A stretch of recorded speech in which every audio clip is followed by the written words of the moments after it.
O circo é uma manifestação artística e popular que consiste em um grupo de artistas com habilidades distintas que geralmente apresentam-se em shows itinerantes, ou seja, percorrendo várias cidades. Essas companhias circenses costumam integrar malabaristas, contorcionistas, mágicos, palhaços e outros personagens que buscam divertir e surpreender o público. Existem sinais de que as artes circenses já eram praticadas há 4.000 anos em várias civilizações da antiguidade, desde a China, Grécia, Egito e Índia. Entretanto, foi no Império Romano que o circo se desenvolveu nos moldes parecidos ao que conhecemos hoje. Tanto é que a palavra circo tem a origem do latim circus, que significa círculo ou anel. O termo remete às arenas romanas, lugares onde se praticavam esportes e lutas. O primeiro grande circo que se tem conhecimento foi o Circus Maximus, construído por volta do século IV a.C., durante a Roma Antiga. A estrutura tinha capacidade para 150.000 pessoas e exibia corridas de carruagens, lutas de gladiadores, apresentações com animais ferozes e pessoas com talentos incomuns.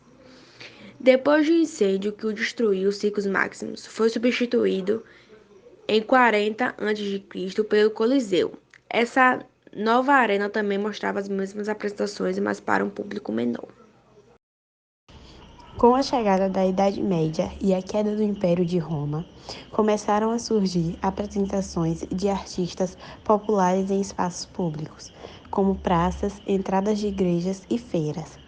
Apesar de todo esse processo, foi apenas no século XVIII, na Inglaterra, que os circos ganharam características modernas, com picadeiros apresentando os tipos de artes circenses que conhecemos. Um marco para a história do circo foi o Anfiteatro Real das Artes. Nesse anfiteatro havia shows com cavalos e entre uma apresentação e outra havia exibições de malabarismo e palhaçaria. Esse modelo de apresentação agradou muito o público e passou a ser reproduzido em outros picadeiros em todo o mundo.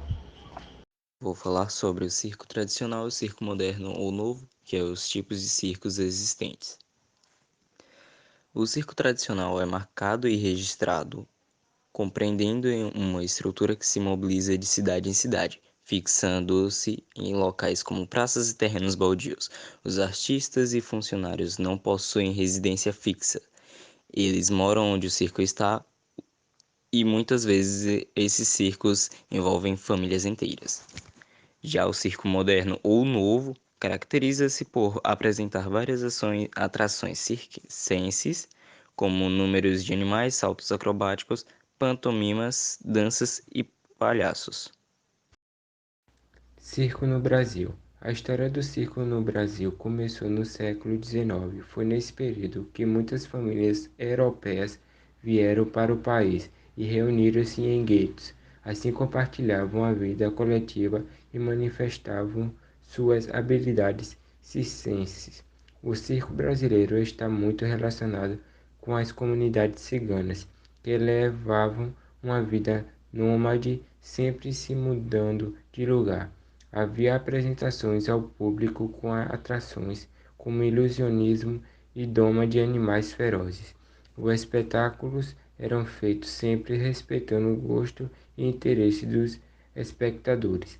Por conta disso, o palhaço ganhou características diferentes do personagem europeu, que lá é mais calado, realiza mais mímicas e possui um humor sutil. A situação do circo itinerante já era considerada difícil antes da pandemia. Os motivos vão desde a falta de espaço para montar estruturas e instalações, incluindo água e luz, até a dificuldade de conseguir autorizações de funcionamento e de montar elenco por conta da descontinuada transmissão de conhecimento. Os circos itinerantes lidam com a falta de apoio do poder público. Os editais têm uma linguagem e uma burocracia que excluem a participação da maioria, solicitando documentos como comprovante de residência para uma estrutura que é nômade, conta Lívia de Matos, acordeonista com participação em projetos de artistas do primeiro time da MPB e também circense cantautora e socióloga. Imagine que o circo itinerante tem como produto mantenedor o espetáculo, que depende da presença do público no espaço de casa-trabalho que é a lona disso. De repente, tiveram que ficar parados por mais de um ano sem poder mudar e sem poder se apresentar. A maioria viveu de doações da comunidade ao redor, mas chegou um momento em que a própria comunidade não estava conseguindo sustentar para poder ajudar.